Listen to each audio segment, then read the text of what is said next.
Assalamualaikum warahmatullahi wabarakatuh. Waalaikumsalam warahmatullahi wabarakatuh. Alhamdulillah rabbil alamin, bihi nasta'in ala umuri dunya waddin. Wassalatu wassalamu ala asyrafil anbiya wal mursalin sayyidina wa maulana Muhammadin wa ala alihi wa sahbihi ajma'in. Subhanaka la ilma lana illa ma 'allamtana innaka antal alimul hakim. Rabbi shrah li sadri wa yassir li amri wahlul 'uqdatam min lisani yafqahu qawli, amma ba'du. Sebelum kita mulai, seperti biasanya kita akan awali dengan membaca niat belajar bersama-sama. Semoga pelajaran kita pada hari ini menjadi pelajaran yang bermanfaat, pelajaran yang membawa kebaikan bagi kehidupan kita dunia hingga akhirat, pelajaran yang membawa keimanan kita bertambah, ketakwaan kita bertambah, keyakinan kita kepada Allah bertambah, dan cinta kita kepada Allah dan Rasulnya bertambah. Bismillahirrahmanirrahim. Nawaitu ta'allum wa ta'lim wan naf'a wal intifa' wal mudzakarah wat tadhkir wal ifadah wal istifadah والاستفادة والحث على التمسك بكتاب الله وسنة رسول الله صلى الله عليه وآله وسلم والدعاء إلى الهدى والدلالة على الخير ابتغاء مرضاته وقربه وصوابه وحسن الخاتمة مع اللطف والعافية وصلاح العاقبة برحمتك يا أرحم الراحمين لحضرة النبي محمد صلى الله عليه وسلم وآله وصحبه وأزواجه وذريته وأهل بيته وسلم من جميع الأنبياء والمرسلين والكون أجمعين.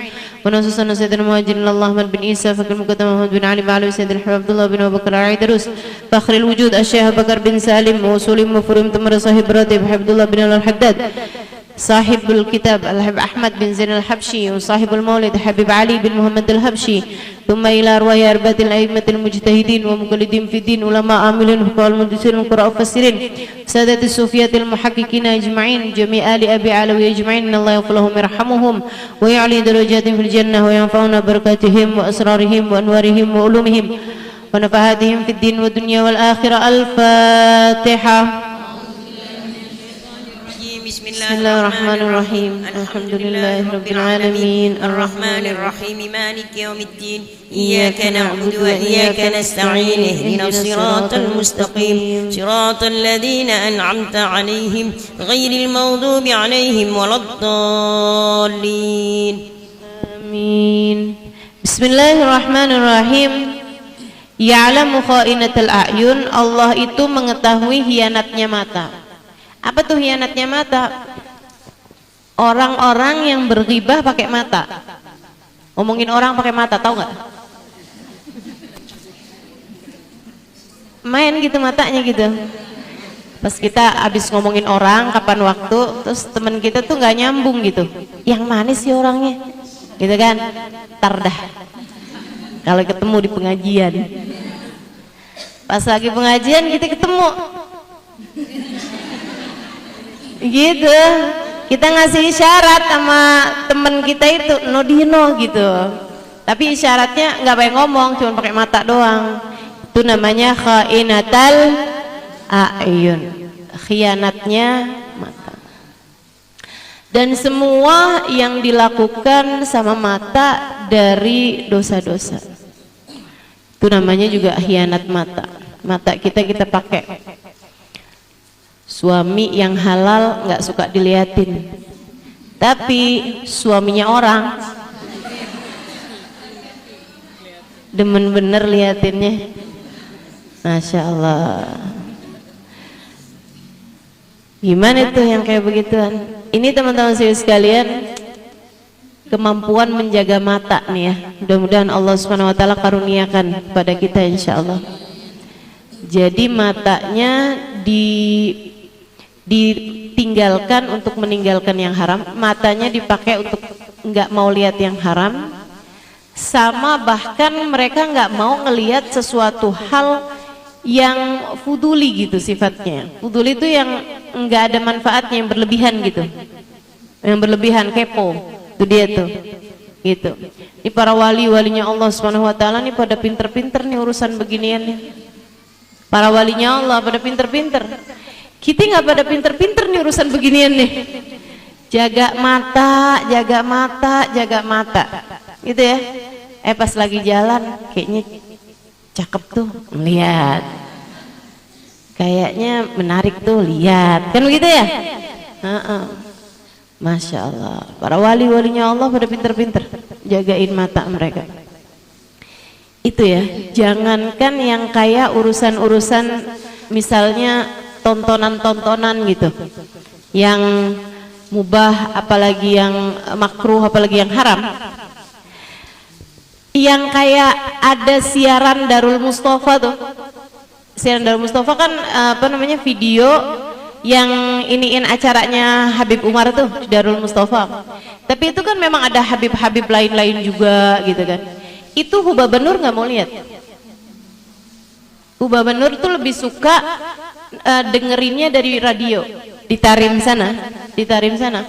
Hubaba kalau acaranya Habib Umar Darul Mustafa itu lebih seneng dengerin di radio daripada ngelihat di TV. Kecuali kalau kajian yang sore tuh Rauhah, karena itu kan ke Habib Umar doang. Umarnya duduk di kursi gitu, terus kameranya cuman ke Habib Umar doang gitu. Jadi Hubaba nonton tuh, karena kan ke Habib Umar doang gitu. Tapi kalau yang kayak Darul Mustafa punya maulid tuh, kan banyak tuh habaib-habaib di depan. Kan di ini semua kan, disorot semua gitu. Itu Hubaba nggak mau lihatnya dari situ. Kata Hubaba, nanti saya sibuk. Si ini siapa, si itu siapa gitu, kata Hubaba. Kalau dibilang emang nggak boleh, emang haram, enggak juga. Enggak juga, nggak haram gitu. Cuman Hubabah tuh maksudnya Hubabah, saya kan mau dengerin kajiannya, gitu kan? Saya dengerin acara maulidnya. Saya nggak mau nyibukin mata saya buat ngeliatin orang-orangnya. Masya Allah, masya Allah. Segitunya tuh orang-orangnya tuh orang-orang beriman semua. Yang hadir maulid kan orang beriman semua, orang-orang baik semua, orang punya cinta sama Allah dan Rasulnya. Segitunya hebat banget jagain matanya. Kita sih segala-gala kita tonton. Betul ya Bu ya? Aduh, segala-gala nih, mata apa aja nih yang udah dilihat. Astagfirullah, astagfirullah, astagfirullah. Mudah-mudahan dah Allah Subhanahu wa taala selamatkan mata-mata kita insyaallah. Dijaga mata-mata kita insyaallah. Mudah-mudahan Allah Subhanahu wa taala enggak biarin mata kita memandang kepada yang dimurka sama Allah Subhanahu wa taala.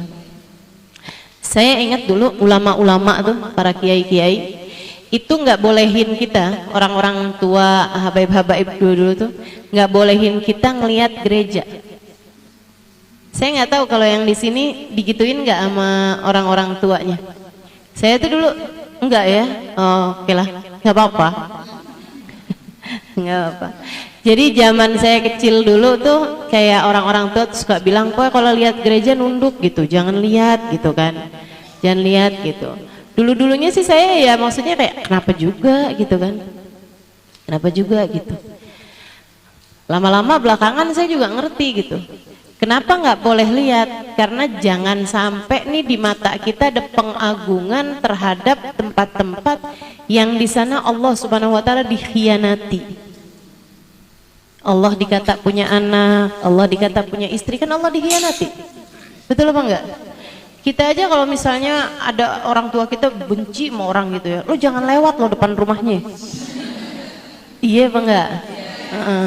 Suami kita lagi sebel sama orang kan gitu, pokoknya kamu jangan ketemu deh sama dia misalnya gitu kan. Kita suka kayak gitu. Nah itu teman-teman saya sekalian, kayak bahkan kayak gereja gitu loh, itu tuh benar-benar sama para ulama-ulama kita jagain gitu sebisa mungkin, jangan lihat. Teman-teman sekalian saya muliakan, di Tarim Tarim Hadramaut Yaman, itu mereka tuh kalau misalnya ada kayak bule lewat gitu ya, kalau jarang banget. Tapi kalau misalnya ada bule gitu lagi ada urusan kerjaan atau apa gitu lewat gitu, mereka tuh langsung nunduk kepalanya. Mereka langsung nundukin kepalanya gitu.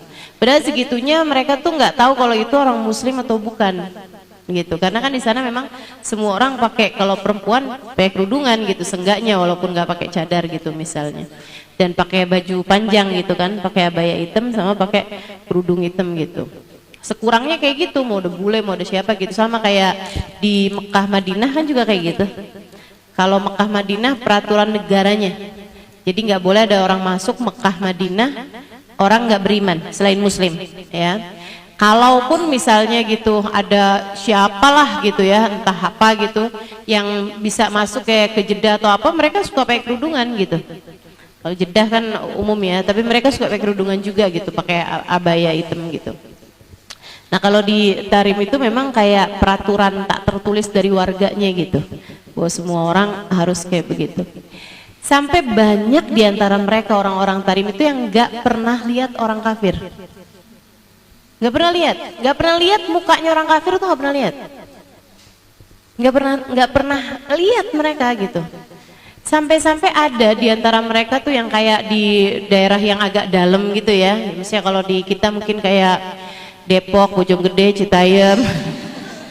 Tapi sekarang mau udah daleman ya. Oh, udah jadi viral kayaknya ya. Itu teman-teman saya sekalian, sampai mereka tuh ada yang pernah nih, teman saya ditanya kayak begini, orang kafir tuh kayak apa sih gitu? Orang gitu bentuknya. Sampai gitu. Dari nggak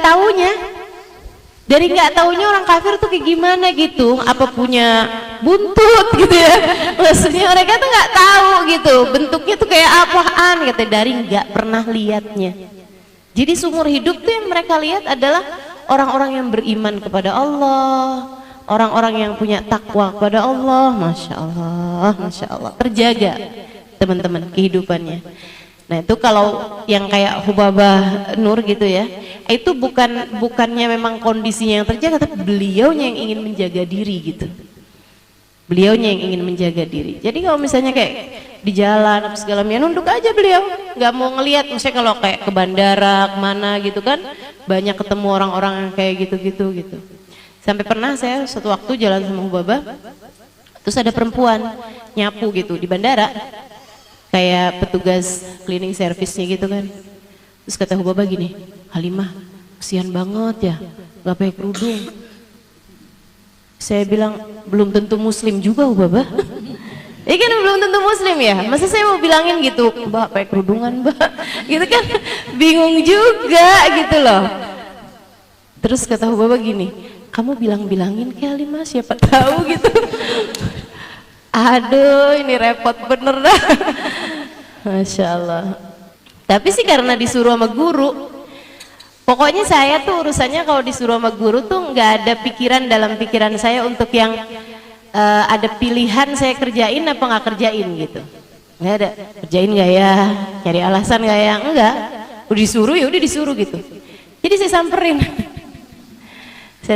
saya ajakin ngobrol. Kerja di sini udah lama mbak ini mbak gitu kan. Terus akhirnya saya bilang itu, Mbak muslim Mbak? Iya muslim.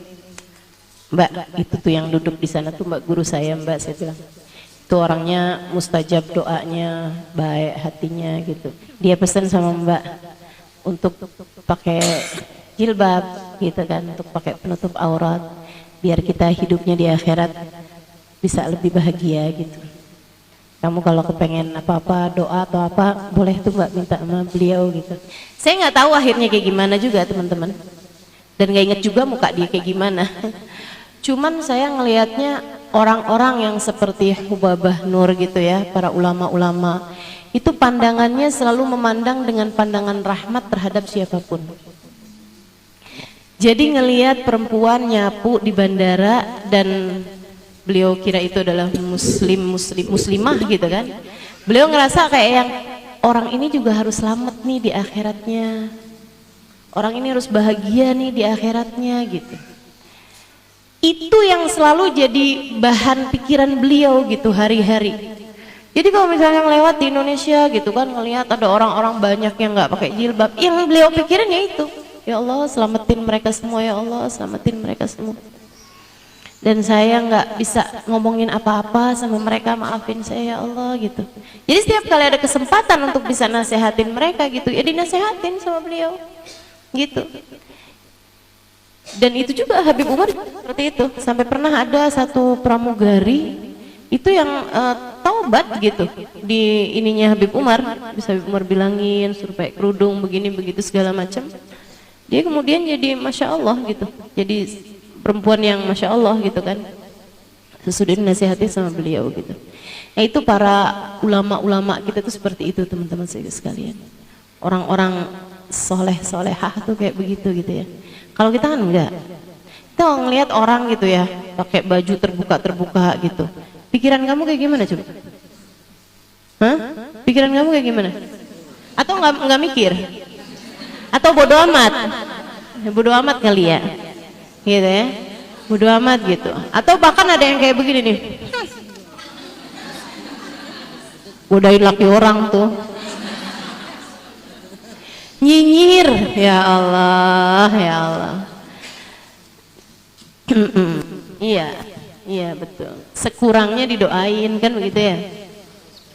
Nah ini kemampuan menjaga mata. Mudah-mudahan Allah karuniakan pada kita insya Allah. Mudah-mudahan Allah karuniakan pada mata kita insya Allah. Amin ya Rabbal Alamin. Ngelihat siapapun, bahkan kepada pelaku dosa sekalipun, hati kita dipenuhi dengan rahmat. Bilangnya gini, ya Allah berikanlah hidayah kepadaku dan kepadanya. Berikanlah hidayah ya Allah kepadaku dan kepadanya. Gitu. Berikanlah hidayah ya Allah kepadaku dan kepadanya. Kita juga masih perlu banyak hidayah kok. Gitu. Iya betul, dalam masalah kita menutup aurat kita lebih baik daripada dia. Betul. Bagaimanapun memang harus diakui seperti itu kan begitu ya. Kamu ngelihat cewek gitu terbuka pakaiannya, pahanya kemana-mana, dadanya kemana-mana gitu. Masa kamu merasa bahwa pakaian dia lebih bagus daripada pakaian kita? Kalau kayak gitu tuh udah nggak tersisa iman teman-teman. Kalau kamu sampai bilang kayak begini nih, ih enaknya jadi orang kafir ya, gitu ya. Enaknya jadi orang non muslim gitu, boleh tuh pakai baju kayak begitu gitu. Itu udah nggak tersisa iman. Hati-hati tuh yang kayak beginian. Hati-hati. Allah tuh pencemburu teman-teman. Kalau kamu ngelihat dan atau bahkan berpikir atau bahkan menyangka bahwa ada ajaran lain lebih mulia, lebih enak, lebih menyenangkan daripada ajaran Islam, Allah cabut. Sebab Allah pencemburu. Allah tuh pencemburu. Kamu menyangka ada orang lebih mulia daripada Nabi Muhammad, hati-hati. La ilaha illallah Muhammad Rasulullahmu dicabut. Gitu. Ada ajaran lebih indah daripada Islam, hati-hati. Takutnya dicabut gitu. Kan teman-teman udah sering tuh saya ceritain. Orang yang dikuburin di India, tapi pas dilihat jenazahnya kan udah nggak ada di situ. Pindahnya ke Ma'la, Hajun, ya, dekat kuburannya Sayyidah Khadijah. Gitu kan? Yang ditemuin di situ laki-laki jenggotan orang Mekah. Ternyata. Kenapa kok bisa nih orang Mekah nih pindah ke situ? Kata istrinya, gara-garanya kalau dia habis hubungan intim malam-malam gitu ya, di musim dingin, dia suka bilang sama istrinya, ya ampun males banget ya, mesti mandi nih. Enak nih jadi orang Hindu, jadi orang Buddha, kagak perlu mandi kalau habis beginian. Allah cabut imannya. Allah jadiin dia meninggal dalam keadaan tidak beriman kepada Allah. Allah kumpulkan bersama orang-orang Hindu teman-teman. Hati-hati, hati-hati. Jika kita ngelihat ada orang tidak menjalankan syariat agama gitu ya, dan kamu ngerasa enaknya jadi dia gitu kan, dalam masalah aurat kah, dalam masalah nggak wajib sholat kah gitu ya. Mereka tuh nggak wajib sholat ya, tenang jadinya hidupnya. Kalau lagi belanja-belanja nggak susah-susah mikirin sholat. Kalau lagi kondangan nggak susah-susah mikirin sholat. Kalau lagi jalan-jalan nggak susah-susah mikirin sholat. Kita nih jadi orang Islam nih mesti mikirin sholat. Walaupun kamu sholat, tapi rasa hatimu yang menganggap ada orang lain, ada ajaran atau ada orang lain yang berkehidupan dengan lebih nyaman, ini nilainya nggak kecil di mata Allah Subhanahu wa taala. Allah bisa cabut imanmu karena menurut Allah kamu tidak bersyukur, tidak menghargai nikmatnya Islam. Allah Subhanahu wa taala udah bilang, la in syakartum azidannakum. Kalau kamu hargai, kamu syukuri, aku tambah. Wala in kafartum, kalau kamu ingkar terhadap kenikmatan ini, gitu ya. Ingkar itu kan namanya ingkar nikmat tuh, menganggap ada yang lebih bagus, kan begitu ya. Inna adzabi lasyadid. Adabku sangat pedih, dan adabnya Allah sering kali diambil tuh kenikmatan tersebut. Naudzubillah min dzalik. Teman-teman saudaraku sekalian yang saya muliakan, terus mestinya kayak gimana Ustazah mikirnya? Kesian. Ini kayak wabah, kayak Habib ngajarin kita cara berpikir terhadap orang-orang yang tidak beriman pada Allah atau bahkan pelaku-pelaku maksiat. Kita lihatnya kesian. Teman-teman saya sekalian, nih ya, kamu lagi susah-susah, kamu lagi sumpek-sumpek. Apa yang paling bisa bikin, istilah anak zaman sekarang, healing buat kamu? Apa yang paling bisa nenangin hati buat kamu selama ini? Bukankah sholat? Bukankah sujud? Bukankah baca Quran? Bukankah sholawatan? Bukankah hadir majelis? Bukankah baca maulid? Bukankah saat qiyam kamu membayangkan Nabi Muhammad kemudian berurayan air matamu? Bukankah saat kamu bangun di waktu malam tahajud dan kamu menangis jadi-jadinya kepada Allah Subhanahu wa taala? Bukankah itu yang selama ini bikin kamu terangkat kesusahan dalam hati, rasanya hati lebih adem, rasanya hati lebih lega? Bukan begitu? Teman-teman saya sekalian, ada jutaan orang di atas muka bumi ini nggak dikasih apa yang Allah kasih kepadamu. Maka ngelihat mereka, saya sih kesian. Ya ampun, tuh kalau lagi sumpek ngapain ya? Lagi jenuh, lagi stres gitu, ngapain ya? Kalau saya enak, lagi stres, lagi susah, saya ziarah makam wali. Betul apa enggak? Kita lagi susah, lagi sedih, gampang banget. Kita wudhu, kita sholat, saat sujud kita panjangin sujudnya, kita bilang, ya Allah, sianin saya apa ya Allah. Kita saat bahkan ditinggalin rasa hatinya oleh suami kita sekalipun, kita masih bisa sholawatan, kita qiyam, kita baca ya Nabi salam alaika, terus kita bilang ya Rasulullah, suami saya bisa ninggalin saya, tapi kabarnya engkau adalah Nabi yang penuh cinta, engkau gak pernah ninggalin kami umatmu ya Rasulullah. Jangan pernah tinggalin saya wahai Rasul. Healing, jadi penawar, jadi obat. Teman-teman saudaraku sekalian, betapa kesiannya orang-orang yang mereka kalau sumpek gak bisa nyari Nabi Muhammad, mereka kalau sumpek gak bisa nyari para wali buat dimintain berkah, mereka kalau sumpek nggak bisa nyari majelis buat dengerin biar telinganya ngerti segala sesuatu sesuai dengan hakikatnya. Mereka kalau sumpek nggak bisa nyari Allah, nggak bisa nyari sujud.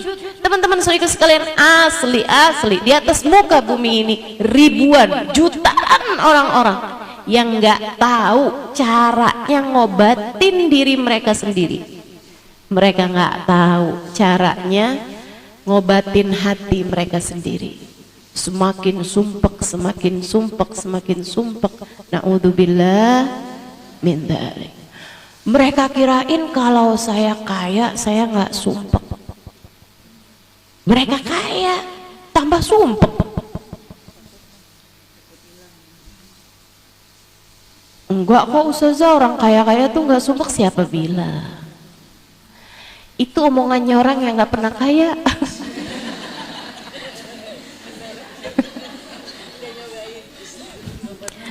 Nggak pernah tahu sih kamu. Makanya nggak tahu gitu kan. Masya Allah. Emang Ustaz udah tahu? Udah. Emang Ustaz udah pernah kaya? Saya udah banyak ketemu orang kaya Bu, tenang aja. Semuanya pada curhat sama saya. Semuanya pada minta didoain sama saya, Bu. Percaya deh apa kata saya. Masya Allah, Masya Allah. Jadi teman-teman sekalian, mata kita dijaga dari memandang orang-orang yang tidak beriman kepada Allah dengan pandangan takjub, dengan pandangan kagum. Kita jaga mata kita dari memandang dunia dengan pandangan apa ya, mengagumkan gitu. Sebaliknya, ganti mata kita biar nggak hianat. Mandang dengan penuh kaguman boleh. Kepada siapa?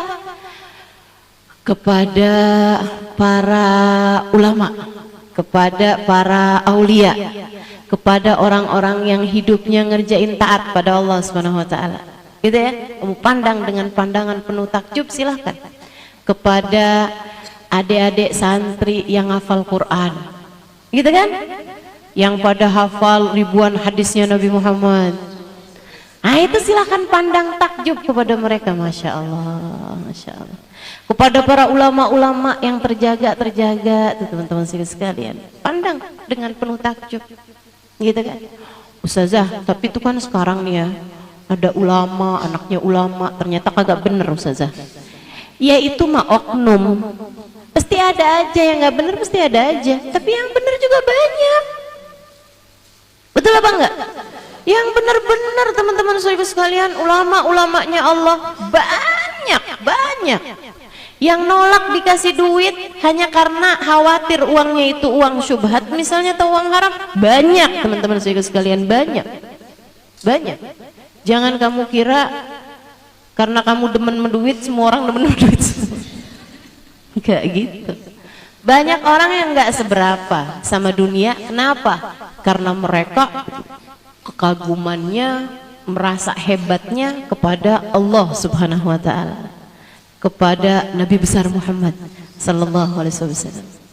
Jangan kamu kira karena semua orang kayaknya ngelihat dunia tuh dengan pandangan ngerasa kagum gitu kan. Lihat rumah bagus kagum, lihat mobil banyak kagum gitu. Jangan kamu kira semua orang kayak begitu gitu. Enggak. Banyak orang juga yang diceritain kesuksesan buat mereka itu bukan berupa materi gitu, akan tapi lebih kepada kedamaian hati, lebih kepada kemampuan untuk mampu mencintai Allah dan Rasulnya lebih daripada segalanya, kemampuan untuk berkhidmah kepada para ulama, gitu ya. Banyak tuh yang kayak begituan juga. Mudah-mudahan Allah jadikan kita salah satunya insyaallah. Mengagumi Allah dalam hati kita, mengagumi Nabi Muhammad dalam hati kita, mengagumi ajaran agama Islam, mengagumi Al-Quran, mengagumi apapun yang dimuliakan oleh Allah Subhanahu wa ta'ala. Teman-teman sekalian, saya udah pernah cerita mungkin ya, saya nggak tahu di sini atau di tempat yang lain. Ada salah satu teman saya waktu mondok, dia cerita, dia bilang, ya ampun, saya punya tetangga pulang haji jadi gila. Nih, pulang haji jadi gila. Jadi masalahnya bukan apa yang dilihat sama matamu, tapi bagaimana kamu berpikir terhadap apa yang kamu lihat. Ya, sekali lagi bukan masalahnya kamu lihat, tapi bagaimana caramu berpikir terhadap apa yang kamu lihat itu gitu. Itu namanya teman-teman sekalian. Makanya bukan ainnya yang penting itu, tapi basar. Basar itu cara pandang, gitu ya. Yang penting tuh bukan telinganya, tapi bukan udhun, dalam bahasa Arab tuh telinga, gitu ya. Tapi sama pendengaranmu tuh. Yang penting itu caramu mendengar itu yang kayak gimana, gitu. Makanya kata Allah dalam Al-Quran, Inna sam'a wal basara wal fuad kullu ulaika kana anhu mas'ula. Kata Allah Subhanahu wa taala dalam Al-Qur'an, inna sam'a, Allah nggak bilang innal aina wal uduna wal qalba gitu. Allah nggak bilang kayak begitu. Inna sam'a wal basara wal fuad kullu ulaika kana anhu mas'ula. Yang dihisab sama Allah tuh bukan mata, tapi cara melihat, caramu memandang. Bisa jadi nih semuanya sama-sama lagi ngelihat Halimah Idrus. Akan tetapi caramu melihat ini yang kemudian akan dihisab sama Allah Subhanahu wa taala. Kamu melihat saya dengan pandangan apa? Tentu berbeda antara orang yang melihat dengan pandangan mengagumi dan dengan pandangan menghina, kan begitu? Beda gitu.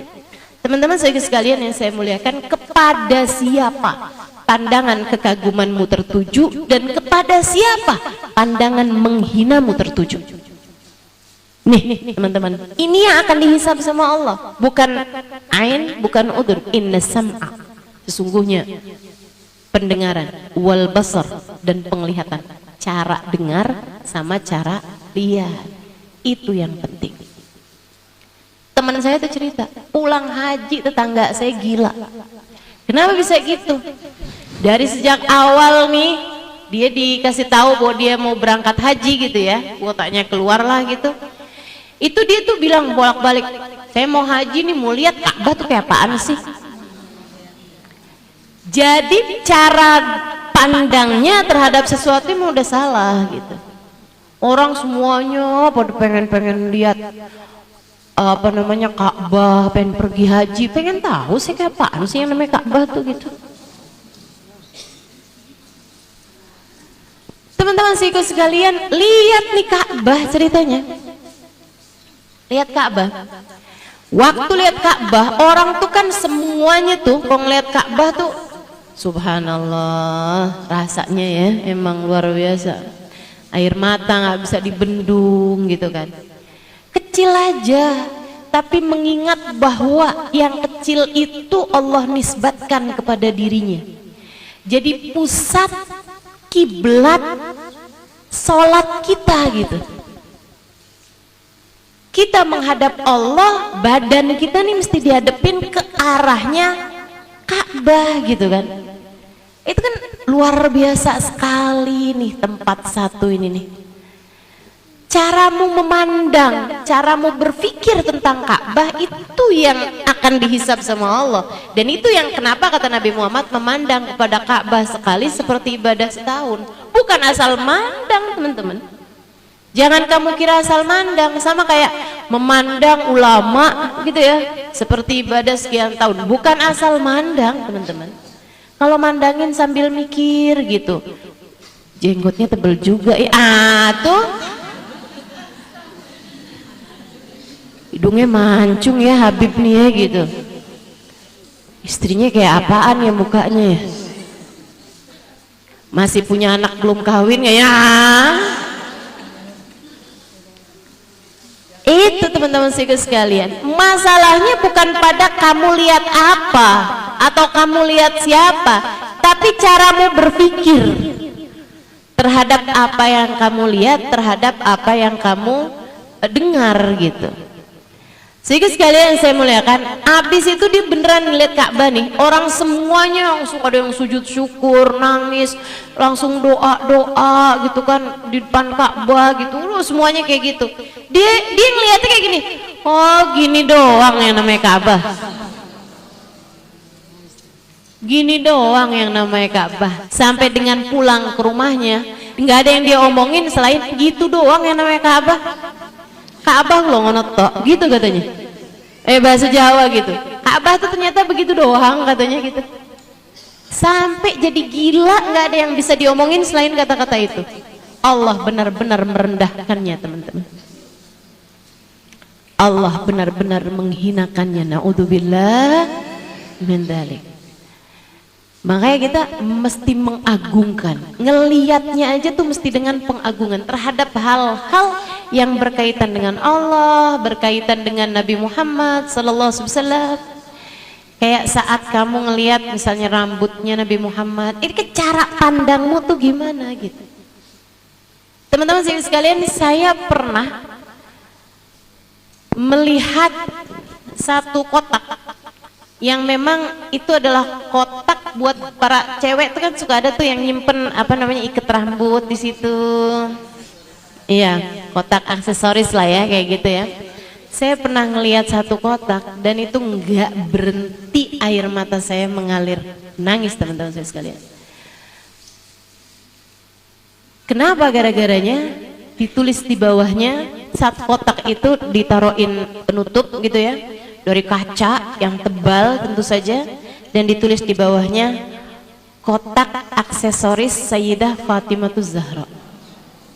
Ya Allah, kotak aksesorisnya Sayyidah Fatimah.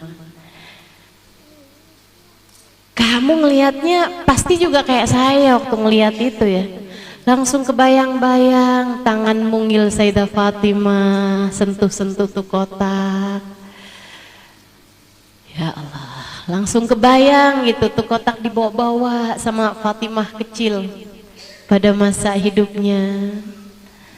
Kebayang langsung, ya Allah, Fatimah, Sayyidah Fatimah bintun Nabi sallallahu alaihi wasallam, bid'atul Mustafa, bagiannya Nabi Muhammad, separuhnya Nabi Muhammad. Fatimah bid'atun minni, kata Nabi Muhammad, Fatimah adalah separuh aku.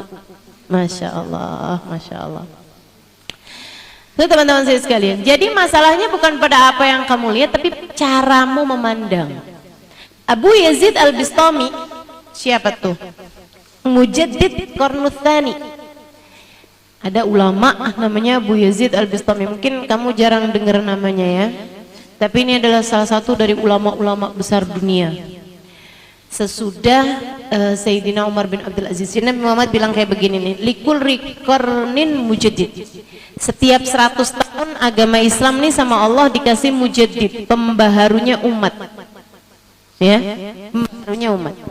Umat zaman sekarang siapa nih pembaharunya? Wallahu a'lam, banyak yang bilang Habib Umar bin Hafid, karena gejolak dakwah yang ditimbulkan oleh Habib Umar bin Hafid di negeri kita aja berasa banget ya. Kalau ibu-ibu 20-30 tahun yang lalu mau pergi ngaji palingan cuman ke Kuitang, ibu ya? Ya kan begitu ya? Pengajian khusus perempuan mungkin nggak ada 30 tahun, 40 tahun lalu. Teman-teman sekalian saya muliakan, tapi kan majelis-majelis yang sampai dihadiri anak-anak muda, ketemu nggak lagi zaman dulu? Nggak ada. Nih ibu-ibu mulai ngaji-ngaji nih pas udah, ya maksudnya berapa tahun terakhir ini palingan? Sejak ada Ustaz ya? Teman-teman sekalian saya muliakan, nah ini kan yang banyak merubah dakwah ini adalah Habib Umar bin Hafid dan murid-muridnya Habib Umar bin Hafid, gitu kan ya? Murid-muridnya ini kan berkah gurunya nih, berkah gurunya teman-teman sekalian. Saya ngelihat diri saya, innama ana khuwaidimuhum, saya ini cuman pelayan kecilnya para habaib-habaib, pelayan kecilnya para hubabah-hubabah gitu.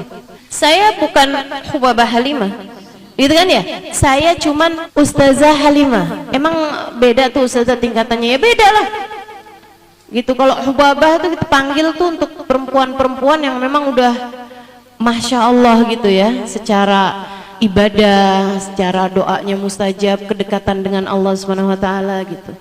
Dan saya belum sampai gitu. Tapi kalau ustazah doang mak, anak-anak kita di sekolahin TK manggil gurunya siapa? Ustazah, ya kan? Makanya saya sih nggak apa-apa panggil ustazah. Anggaplah saya guru TK. Teman-teman sekalian yang saya muliakan, jadi ustazah bilangin kita murid TK nih. Ya kalau boleh begitu. Enggak lah ya, ini udah SD lah ini. Teman-teman sekalian, kembali lagi kepada Abu Yazid Al-Bistami. Nah Abu Yazid Al-Bistami ini mujaddid. Jadi mujaddid seperti yang tadi saya sampaikan ya, zaman sekarang nih banyak yang bilang Habib Umar bin Hafid, banyak juga yang bilang yang kemarin meninggal Habib Abu Bakar Masyhur ya.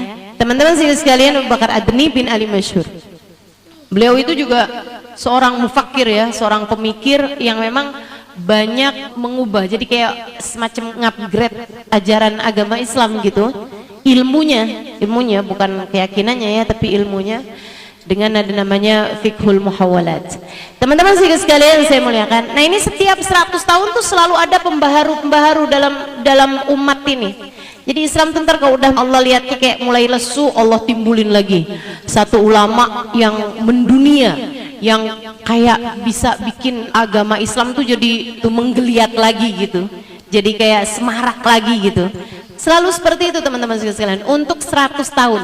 Nah, 100 tahun pertama para ulama sepakat itu terjadi dengan keberadaan Sayyidina Umar bin Abdul Aziz. Itu seorang khalifah yang sangat adil, yang luar biasa teman-teman sekalian, merupakan cicit dari Sayyidina Umar bin Khattab alaihi ridwanullah. Jadi jatuhnya tuh habis wafatnya Nabi Muhammad ya sekitaran 100 tahun.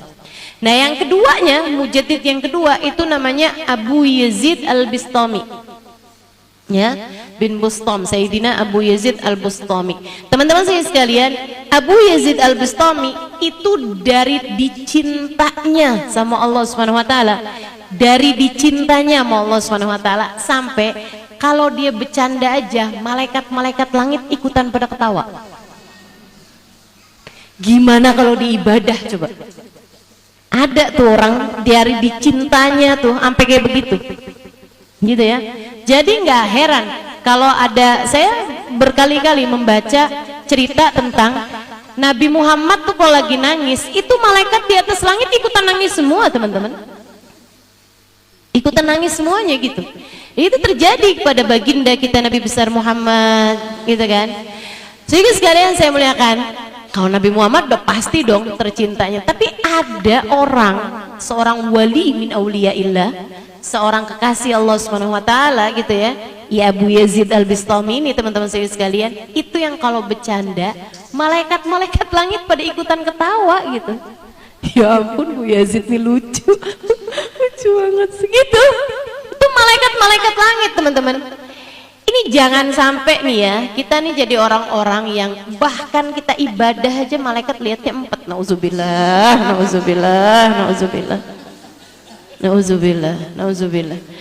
Bayangin ya, ada orang nih badannya lagi sholat, hatinya penuh dengan kebencian, hatinya ngomongin orang, hatinya ngata-ngatain orang. Tuh kira-kira malaikat ngelihatnya 4 apa enggak 4 kira-kira? 4 tuh teman-teman. Ini orang lagi sholat tapi lagi bikin dosa dengan hatinya. Hatinya lagi ngata-ngatain orang. Bahkan orang yang dikata-katain nih kadang-kadang yang paling dekat sama dia suaminya. Lu sambil sholat ya, emang dasar nih orang, nauzubillah, jahat banget sih ya jadi orang ya. Udah tuh, ya ampun, kamu ngadep Allah pakai badan kamu tapi hati kamu lagi bikin dosa. Menurutmu malaikat memandangmu dengan pandangan penuh kasih sayang atau memandangmu dengan pandangan penuh kemarahan? Kemarahan. Kita udah bisa bayangin gitu. Nah tuh teman-teman saya sekalian, Abu Yazid dari dicintanya sama Allah Subhanahu wa taala, jangankan ibadahnya, yang udah pasti malaikat-malaikat seneng liatnya. Dia lagi bercanda aja malaikat tuh ikutan ketawa-ketawa teman-teman. Nah Abu Yazid ini pernah bilang tentang kedekatannya pada Allah Subhanahu wa taala. Ya, Abu Yazid bilang, "Man nadhar ila wajhi aw nadhar ila man nadhar ila wajhi dakhala al-jannah." Siapa yang ngelihat saya atau ngelihat orang yang ngelihat muka saya, aku jaminkan dia masuk surga. Tuh Abu Yazid. Karomahnya Abu Yazid, karomah itu kemuliaan yang Allah berikan kepada Abu Yazid. Allah sampai nggak mau orang yang pernah ngelihat Abu Yazid masuk neraka. Gitu, ngelihat sekali mukanya Abu Yazid itu cukup buat jadi jaminan keselamatan orang masuk surga.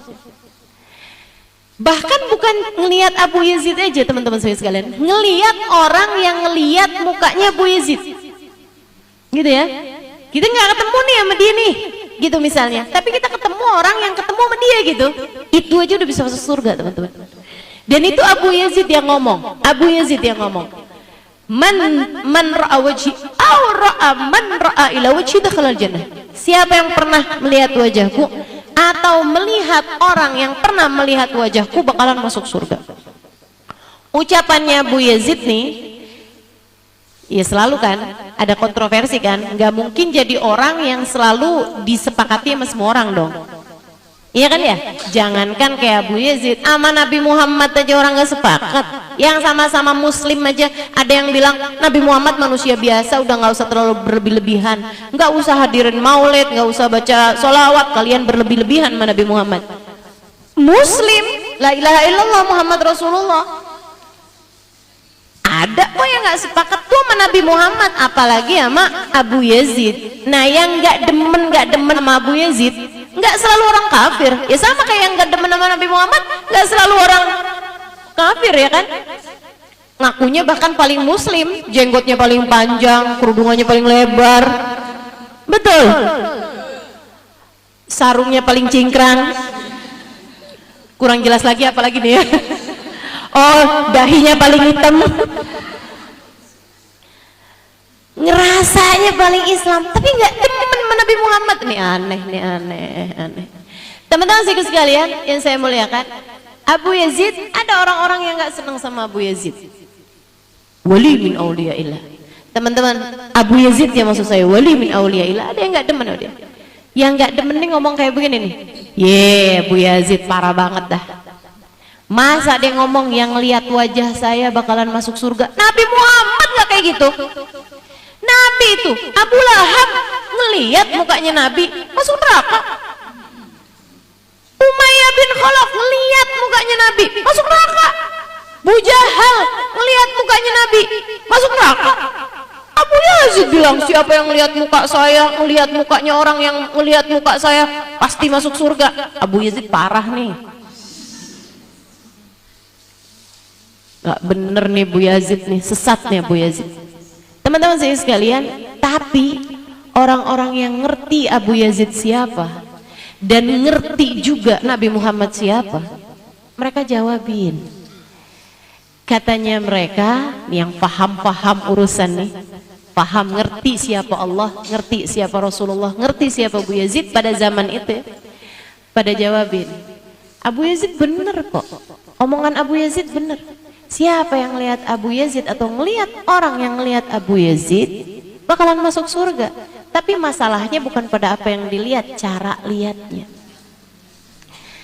Dia bilang Nabi Muhammad juga, siapa yang ngelihat Nabi Muhammad atau ngelihat orang yang ngelihat Nabi Muhammad atau bahkan ngelihat orang yang ngelihat kepada Nabi Muhammad pasti bakalan masuk surga. Lah, Abu Jahal nggak masuk surga, Umayyah nggak masuk surga, Abu Lahab nggak masuk surga. Yang mereka lihat bukan Nabi Muhammad. Innama ra'au yatima Abi Talib, innama ra'au yatim Abi Talib. Yang mereka lihat cuman anak yatim yang diasuh sama Abu Talib. Jadi kalau ngelihat Nabi Muhammad sebagai anak yatimnya Abu Talib, ya nggak bakalan bawa kamu kemana-mana. Ya kan begitu ya? Sama kayak kalau teman-teman ngelihat Habib Umar sebagai suaminya Hubaba Nur, ya nggak akan bawa kamu kemana-mana. Betul apa enggak? Oh ini nih lakinya Hubaba Nur.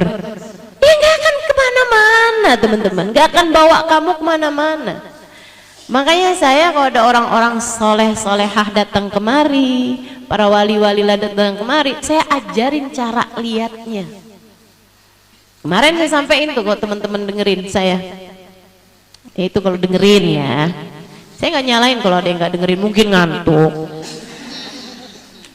Teman-teman saya sekalian, kalau kita ngelihat orang-orang soleh, ya apalagi Abu Yazid, apalagi Nabi Muhammad tentu saja begitu ya.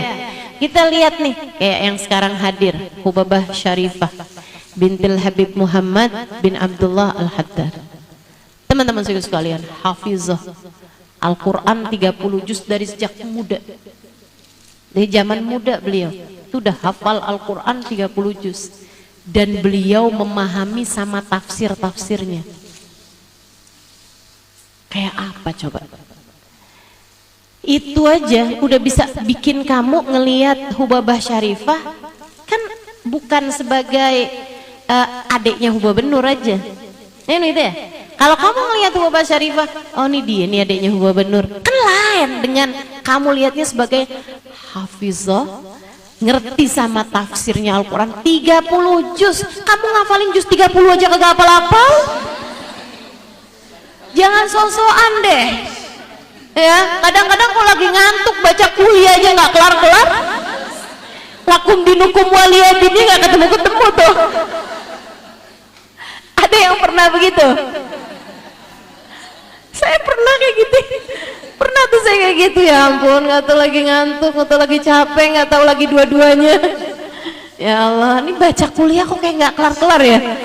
Kuliah ayyuhal kafirun, la a'budu ma ta'budun, wa la antum a'biduna ma a'bud, wa la ana a'budu ma abadtum, wa la antum a'biduna ma a'bud, wa la ana a'budu ma abadtum, wa la antum a'biduna ma. Kok nggak kelar-kelar ya? Ini mana sih, ini lakum dinukum waliyadin, ya astagfirullah, astagfirullah. Bener-bener dah. Terkadang-kadang baca itu tuh. Watini wa zaitun turisinin hadal baladil amin. Khalaqnal insana fi ahsani taqwim thumma radadnahu asfala safilin ila alladziina aamanu wa 'amilus solihati wa tawassaw bil haqqi wa tawassaw bis sabr. Astagfirullah, astagfirullah. Iya sih, kebolak-balik ya ampun, Masya Allah. Makanya emang luar biasa orang hafal 30 juz, dan beliau bukan hanya hafal dan juga memahami tafsirnya, buka madrasah khusus buat anak-anak perempuan yang pada mau ngafalin Quran. Dan sudah lulus dari madrasah tersebut ratusan perempuan di Sewun. Kebayang gak surganya tuh tingkatnya yang mana? Terus kamu bayangin surga kamu tuh yang mana? Masya Allah, Masya Allah. Tuh orang manfaatnya luar biasa teman-teman dalam mengagungkan Al-Quran. Orang dengan hubungan yang sangat intim dengan Al-Quran, kan begitu?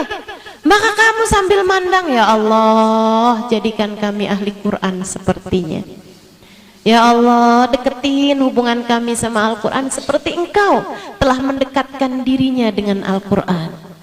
Ya Allah, kalau nggak saya sekurangnya anak saya. Ini doa orang putus asa.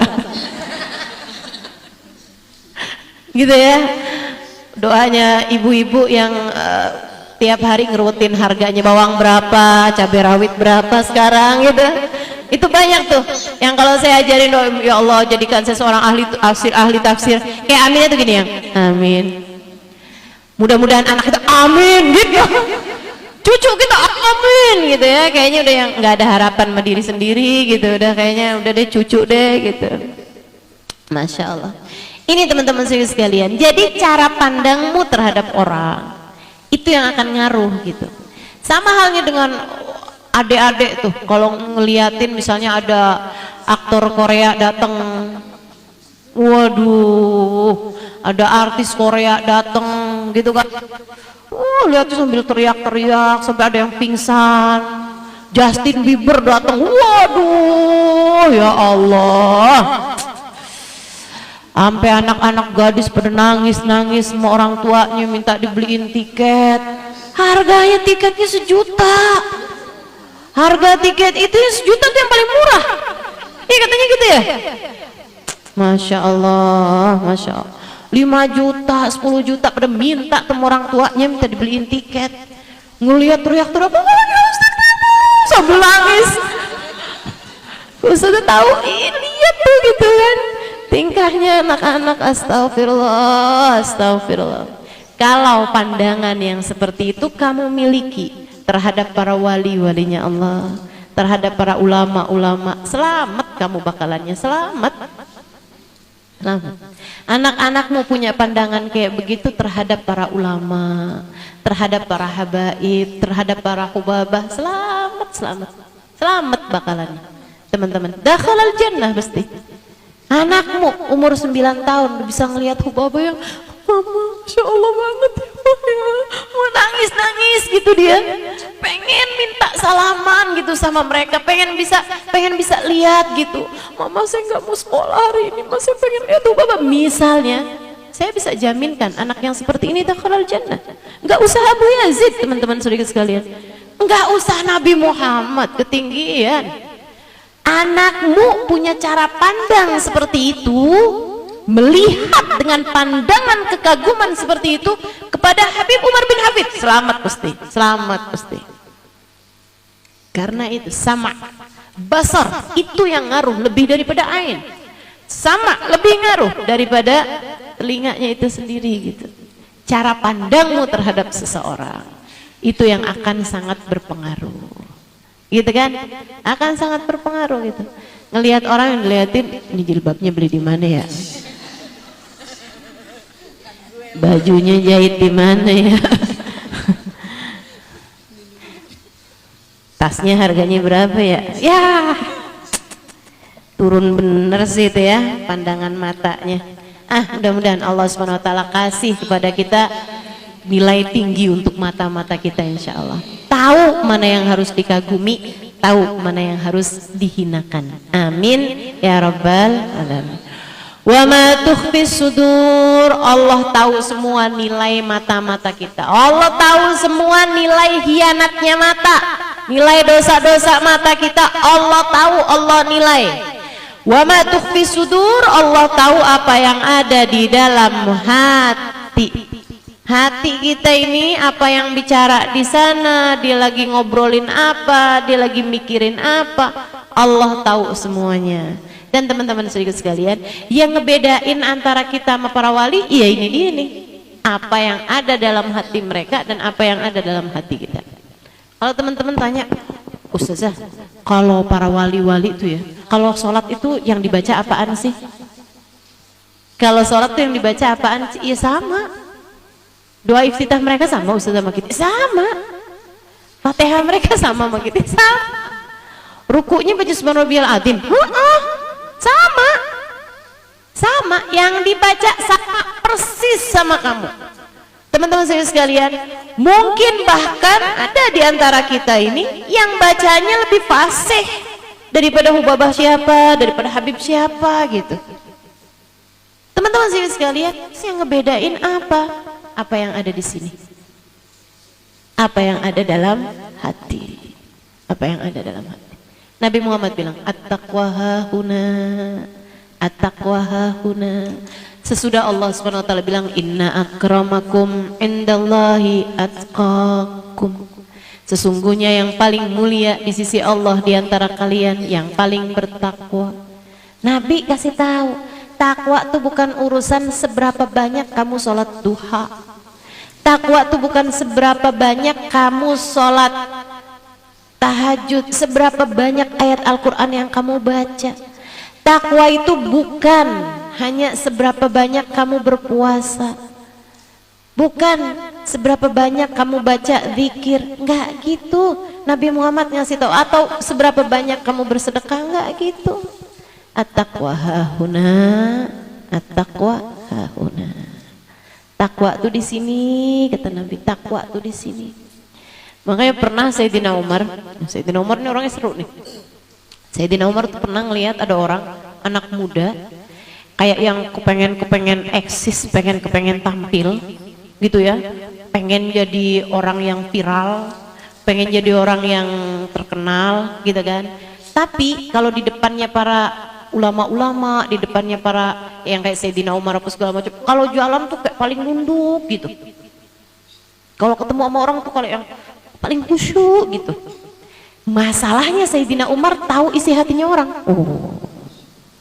Sayyidina Umar dan para wali-walinya Allah tuh banyak yang pada dikasih tahu isi hatinya orang. Teman-teman saudara sekalian, itu ya yang kayak Hubabah Nur, kayak Habib Umar, kayak Hubabah Maryam gitu, yang saya tahu gitu, sering banget tahu isi hatinya orang, sering banget tahu apa yang terjadi sama orang. Teman-teman saya sekalian, saya pernah kok sama Hubabah Maryam, saya dibisikin gitu sama Hubabah di majelis loh ini. Hubabah ngomong kayak begini, Halimah kamu liatin orang yang ada di sebelah situ yang pakai kerudungan itu. Iya Hubabah, tanyain ada apa sama dia. Maksudnya dia itu terjadi ada apa gitu. Saya tanya, habis selesai majelis gitu ya, saya tanya sama Hubabah, pokoknya Hubabah tuh mau saya nandain dulu orangnya gitu. Saya takut habis selesai majelis orangnya kan bubar gitu kan, nggak kelihatan lagi. Habis selesai majelis saya tanya gitu, Hubabah emang kenapa Hubabah? Dan Hubabah bilang, ini saya langsung serem waktu itu. Hubabah bilang kayak gini, dulu saya pernah ketemu sama dia Halimah, mukanya dulu bercahaya, sekarang jadi gelap banget, serem saya lihatnya. Saya langsung merinding saya takut saya menjadi orang yang seperti itu teman-teman. Saya takut gitu, ada wali-walinya Allah yang bilang, nih anak mukanya kok tambah lama jadi kayak binatang. Astagfirullah. Saya takut entah apa yang mereka lihat dari diri saya. Serem saya. Teman-teman sekalian, bahwa apa yang saya dengar waktu itu dari Hubabah Maryam almarhumah ya, membuat saya tahu bahwa nih ya, saya nggak bisa lihat. Jadi kalau kamu nggak usah nanya sama saya, Ustazah lihat saya kayak gimana gitu, nggak ada. Dan saya juga nggak akan ngomong, wih muka kamu bercahaya banget, ibadah apa nih yang kamu kerjain, enggak. Saya tahu kalau saya lihat ada mukanya orang bercahaya, ganti krim, perawatannya ganti glowing. Jadi kalau saya bilang muka kamu sekarang bercahaya, pakai krim apa? Itu pertanyaan kelanjutan saya.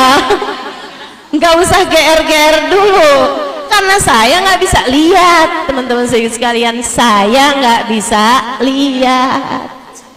Tapi saya kasih tahu bahwa meskipun saya nggak bisa lihat, bukan berarti di atas muka bumi ini nggak ada orang yang bisa lihat. Para hubabah, para habaib, para wali itu banyak di antara mereka tuh yang bisa lihat, teman-teman sekalian. Banyak di antara mereka tuh yang bisa tahu isi hatinya orang. Jadi nggak usah terima kayak Sayyidina Umar bin Khattab, kayak Sayyidina Ali bin Abi Thalib, Sayyidina Uthman bin Affan, Sayyidina Abu Bakar As-Siddiq, sahabat-sahabat besarnya Nabi Muhammad. Nggak usah yang kayak mereka. Ini para orang-orang yang sempat saya temuin aja, banyak di antara mereka tuh yang kayak begituan. Hubabah Umairah, oh itu tajamnya luar biasa teman-teman. Hubabah Umairah Al-Haddar, namanya Hubabah Rugayyah binti Umar Al-Haddar, kesayangan bapaknya sampai namanya dia diganti dengan Umairah. Orang menyebutnya Umairah, Umar perempuan kecil. Kan bapaknya namanya Umar. Di sana tuh kalau orang kesayangan bapaknya gitu dipanggil dengan nama bapaknya tapi dikecilin. Kalau dia laki-laki, kalau dia perempuan dikecilin dan diperempuanin gitu. Misalnya Umar, kalau laki-laki Umair, kalau perempuan Umairah. Itu Hubabah Umairah tuh. Dipanggil dengan panggilan Umairah karena kesayangan bapaknya. Ibadahnya, hatinya semua luar biasa. Itu ngelihat orang udah kayak ngelihat handphone. Kebaca semuanya teman-teman. Kebaca semuanya. Nih kamu nih kalau dilihat, saya pernah bawa rombongan berapa puluh orang itu ya, satu demi satu saya hadapkan kepada Hubabah Umairah. Itu bacaan yang Hubabah Umairah kasih, ijazah bacaan yang Hubabah Umairah kasih persis semua sama yang dia sangat perlukan pada waktu itu. Yang lagi ada masalah sama suaminya, Hubabah langsung kasih, nih kamu baca doa ini, insya Allah hati suami kamu dilembutkan, hati kamu juga dilembutkan biar bisa jadi istri yang soleha. Nggak pakai ngomong teman-teman. Sama orang-orang kayak Hubabah Umairah nggak pakai ngomong. Yang lagi ruwet mulu sama urusan utang, Hubabah langsung kasih bacaan, nih kamu baca ini. Atau Hubabah Umairah, baca yang benar, tiap kali masuk rumah kamu baca ini, tiap ini baca ini, gitu. Digajarin sama Hubabah gitu. Biar kamu rezekinya digampangin. Gitu. Yang lagi urusan suaminya berbagi hati sama orang, langsung nih. Tiap habis sholat mau pegang dada baca begini, biar hati kamu diluaskan sama Allah Subhanahu wa taala, biar kamu bisa sabar ngadepinnya. Semuanya tuh Hubabah tuh persis semua, udah kayak dokter, profesor, itu pun juga habis ngelihat hasil ronsen.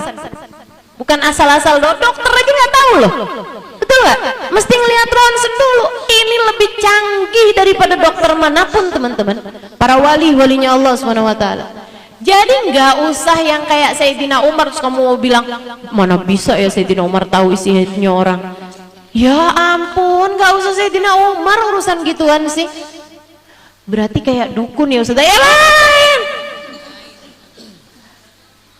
Nih ya, saya kasih tahu kebohongannya dukun. Teman-teman saya sekalian, dukun itu ngasih tahu orang caranya biar dia jadi kaya. Kalau dia tahu, dia nggak bakalan ngedukun.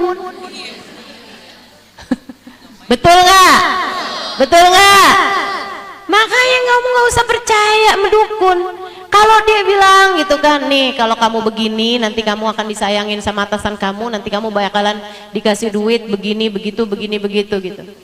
Kalau dia ngerti ilmu kayak begituan, pasti dia udah amalin sendiri, bikin dia nggak usah ngedukun. Ya kalau dia udah kaya raya punya segala macam, dia nggak bakalan ngedukun. Betul? Makanya nggak usah percaya sama dia orang itu, teman-teman saya sekalian. Nah, para wali-walinya Allah SWT tahu, tapi pengetahuan mereka pakai untuk mendoakan umatnya Nabi Muhammad. Buat ngedoain orang. Ini mau saya ceritain urusan Sayyidina Umar dulu atau Hubabah Maryam dulu yang bisik-bisik sama saya tadi tuh? Hubabah Maryam. Saya udah tahu nih pasti nih urusannya fudul.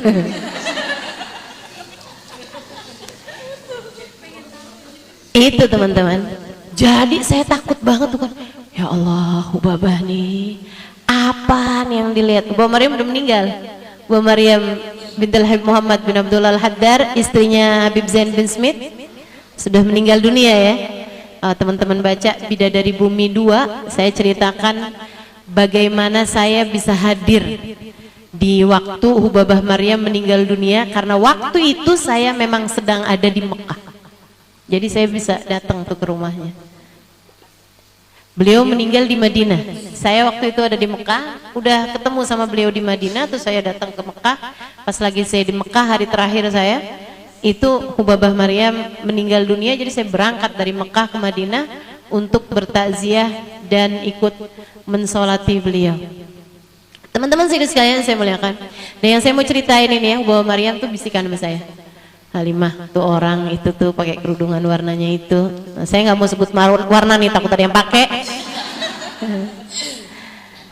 Coba kamu cari tahu tuh orang kenapa, kata Hubabah. Saya tanya emang kenapa Hubabah? Dulunya saya pernah ketemu sama dia, mukanya bercahaya. Sekarang gelap banget Halimah dan mengerikan. Gelap dan ngeri gitu Hubabah mukanya. Seremin gitu, nyeremin. Dan itu nggak sering-sering sih Hubabah ngomong kayak gitu. Biasanya sih mungkin kayak didoain aja. Cuman ini kayak kebangetan kali ya. Jadi Hubabahnya pengen tahu sebabnya apa gitu. Pas saya lihat, dalam pandangan saya cakep banget. Saya sih pengen tahu, pengen tanya krimnya apa. Perawatannya pakai apa gitu. Nah dalam pandangan saya, maka ibu-ibu kalau saya bilangin urusan-urusan gitu jangan percaya dah. Saya belum bisa lihat. Akhirnya teman-teman sekalian, saya pun cari tahu. Cari tahu dari orang yang kira-kira tahu lah gitu ya, kayak yang di kalangan keluarga situ gitu. Saya tanyain. Akhirnya saya dapetin jawabannya. Dia bilang, Ustazah, itu tuh sekarang ikut aliran yang ngebenciin sahabat tuh Ustazah. Masuk aliran yang membenci sahabat dan mengatasnamakan cinta kepada ahlul bait. Gitu. Itu mereka tuh kalau tanggal-tanggal 10 nanti nih pada suka bikin acara pukul-pukul dada untuk kayak memperingati hari kematiannya Sayyidina Husain bin Ali bin Abi Thalib. Kita cinta sama Sayyidina Husain, tapi cara kita memperingati nggak kayak gitu modelnya. Pukul-pukul dada, teriak-teriak, nggak gitu cara kita. Kita bacain sejarahnya, kita bacain tahlil, kita baca yasin, gitu ya. Kita hal-hal yang seperti itu tuh sangat dianjurkan tentu saja buat kita mengenang perjuangan seorang cucu Nabi Muhammad sallallahu alaihi wasallam. Tapi dengan pukul-pukul dada, apalagi di tempat asalnya ajaran itu ya, di sono di Iran, itu sampai setiap tahun tuh pasti ada korban nyawa teman-teman, sampai mati karena mereka tuh pada pakai inian ya, pakai cambuk, kayak cambuk pakai pecut gitu, sampai pada meninggal dunia, darah-darah. Ya Allah, ya Allah. Itu tuh Bu Maryam, begitu saya kasih tahu akhirnya, tahu Bapak pantesan hilang semua cahayanya, mukanya sekarang jadi hitam, jadi ngeri begitu. Saya nggak bisa lihat hitamnya, yang saya lihat sih putih, cantik, glowing gitu kan. Para wali-walinya Allah bisa lihat. Makanya hati-hati tuh kalau ketemu yang begituan. Mesti pinter-pinter nyimpen muka dalam tas. Gimana caranya itu ya? Sayyidina Umar bin Khattab, teman-teman saya sekalian, ngelihat nih orang nih, tahu Sayyidina Umar nih pemuda, takwanya itu bukan urusan hatinya. Jadi kayak sok-sokan takwa gitu, lain nih ya sama orang sok takwa, kan beda nih. Orang baik bagus, sok baik gak bagus, betul nggak? Orang kaya ya silakan aja, tapi sok kaya lebih jelek lagi. Orang miskin nggak apa-apa, tapi sok miskin itu juga jelek. Sok miskin maksudnya kayak gimana Ustazah? Suka minta-minta gitu kan, kelihatan paling menderita, paling miskin gitu kan.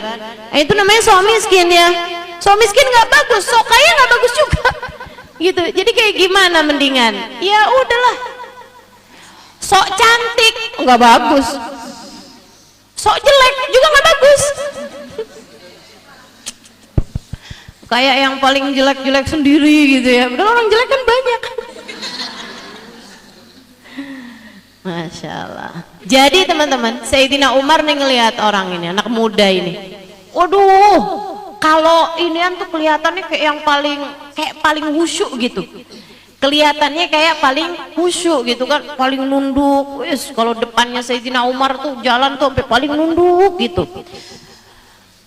Tapi tuh hatinya pengen pamer, seneng kalau kelihatan ibadahnya, seneng kalau cuman nunduk kayak kok jalan. Ketemunya sama Sayyidina Umar, sama Sayyidina Umar diginiin, apa tuh namanya? Dijenggut ya. Betul nggak? Bahasa sini apa dijenggut? Ditoyor, oke. Boleh. Ditoyor teman-teman Mas Sayyidina Umar. Ya Allah, gini Mas Sayyidina. Jadi dia lagi jalan, bayangin gak sih ini momennya nih lucu bener. Iya, Sayyidina Umar lagi jalan, si anak muda ini juga nunduk sama Sayyidina Umar. Sayyidina Umar terus bilang, ya fata at-taqwa hahuna, laisa hahuna, at-taqwa hahuna, laisa hahuna. Kata Sayyidina Umar, nah, yang namanya takwa letaknya di hati, bukan di dahimu itu, bukan di dahimu. Takwa adanya di hati. Merasa diri bukan sesiapa, merasa diri bahwa Allah lah segalanya. Itu yang namanya takwa, gitu ya. Orang yang pandangannya tuh selalu ke Allah, bukan ke dirinya sendiri, gitu.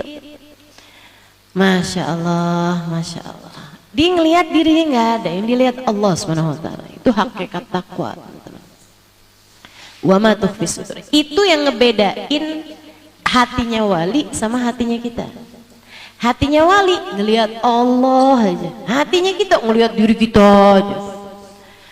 Hatinya wali di luar sholat aja kayak lagi ngerasanya di hadapan Allah. Hatinya kita di dalam sholat aja masih kita ngadep kepada diri kita. Saya lagi lapar nih, habis ini mau makan apa ya? Itu kan ngadep sama diri sendiri tuh. Betul apa enggak? Ya Allah, ya Allah, berisik bener sholat kita. Makanya teman-teman sekalian saya muliakan, kita mah sholat aja karena diperintahkan sama Allah. Tapi ngarep masuk surga gara-gara sholat kita, ya ampun jauh banget dah. Jauh banget. Nggak bisa. Jadi kalau ditanya bekal kamu menuju surga apa? Cinta. Bekal saya menuju surga cinta. Teman-teman nanya, Ustazah bekalnya menuju surga apa cinta? Cinta itu kan nggak bisa dibohongin ya. Cinta sama siapa? Cinta sama para wali, cinta sama para ulama, cinta sama para habaib, cinta sama Sayyidah Fatimah, cinta sama Sayyidah Khadijah, cinta sama Sayyidah Aisyah, cinta sama Nabi Muhammad sallallahu alaihi wasallam. Cinta sama guru-guru saya. Masa sih mereka nggak ada yang bisa nyelamatin saya? Pasti dong nyelamatin saya. Cinta sama Nabi Muhammad nggak mungkin dong saya nggak diselamatin sama Nabi Muhammad. Betul apa nggak? Betul apa nggak?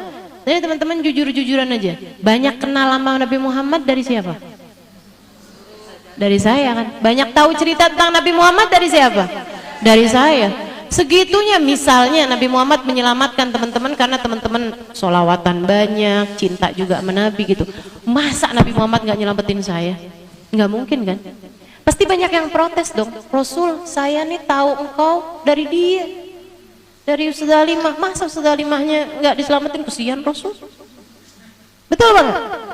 Jadi kalau teman-teman tanya, bekalan saya buat ke akhirat apa? Cinta. Saya nggak punya bekal sholat karena saya lihat sholat saya masih berisik, masih bising, masih rame bener. Saya baru ngerti sholat badan, teman-teman. Sholatnya hati saya belum kenal, belum tahu saya. Hati yang dari awal sholat sampai akhir sholat nggak inget apa-apa selain Allah, saya belum tahu. Saya baru bisa cerita. Saya baru bisa cerita. Teman-teman saudaraku sekalian yang saya muliakan, tapi mereka-mereka ini yang sholatnya khusyuk sampai ke dalam hati, saya udah kenal sama mereka. Makanya itu yang saya jadikan bekal buat ngadep Allah Subhanahu wa taala. Cinta. Cinta. Tapi jangan meremehkan cinta. Dan hati-hatilah sama cinta. Ini hati kamu nih, cintanya sama siapa? Periksa teman-teman saya sekalian. Karena itu bekal besar. Hati-hati sama cinta kamu sama siapa dalam hati kamu.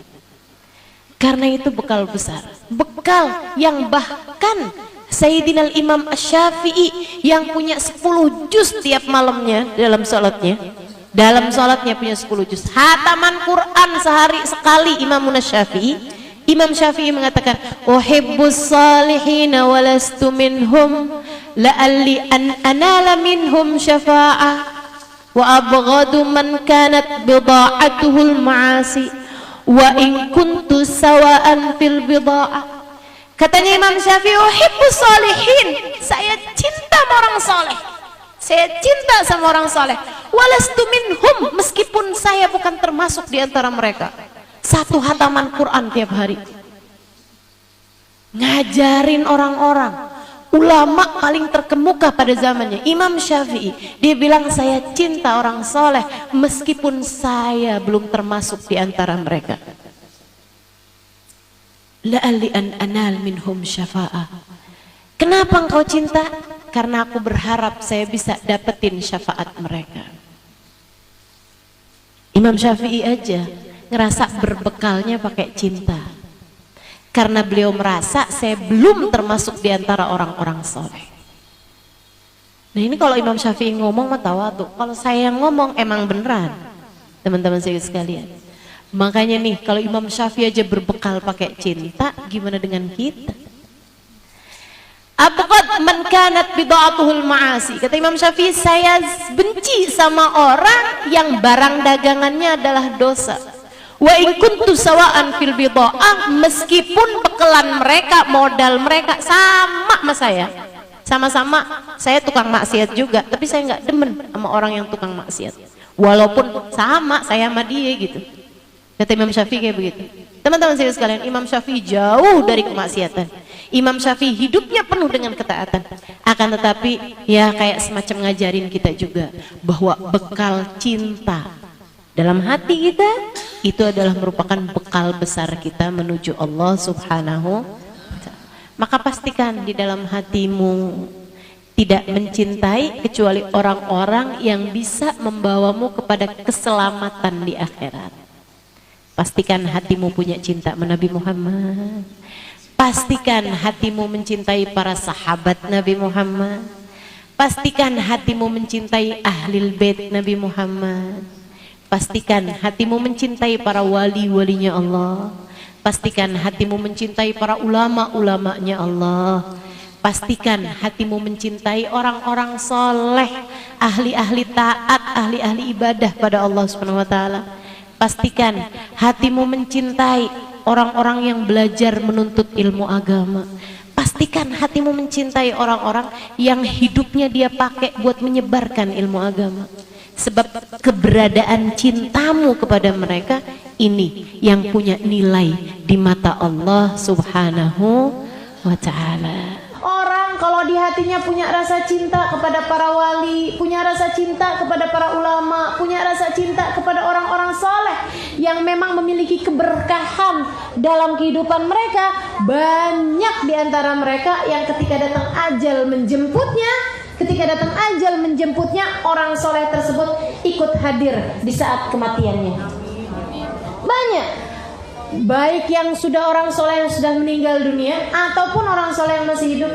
Subhanallah, teman-teman saudara sekalian saya muliakan, saya banyak dapat cerita bahwasanya ada banyak orang-orang baik di kota Hadramaut ataupun di mana-mana yang mereka punya rasa cinta kepada Faqih Muqaddam Muhammad bin Ali Ba'alawi. Banyak di antara mereka yang ketika meninggal dunia, Syekh Al-Faqih Muqaddam Muhammad bin Ali Ba'alawi hadir untuk memberikan syafaat padanya. Ada banyak di antara mereka yang hatinya penuh cinta kepada Sayyidina Syekh Abdul Qadir Al-Jailani. Ketika dia meninggal dunia, Syekh Abdul Qadir Jailani datang di tempat tersebut untuk memberikan syafaatnya kepada orang tersebut. Teman-teman saudaraku sekalian yang saya muliakan, kalau aman Nabi Muhammad sih kita udah nggak ragu-ragu lagi ya. Ada banyak para pecinta-pecinta Nabi Muhammad yang ketika datang ajal menjemputnya, Nabi Muhammad hadir di saat tersebut. Cinta sama para ulama itu bekal besar, teman-teman saudaraku sekalian. Bekal besar. Ada nih di Jakarta sini.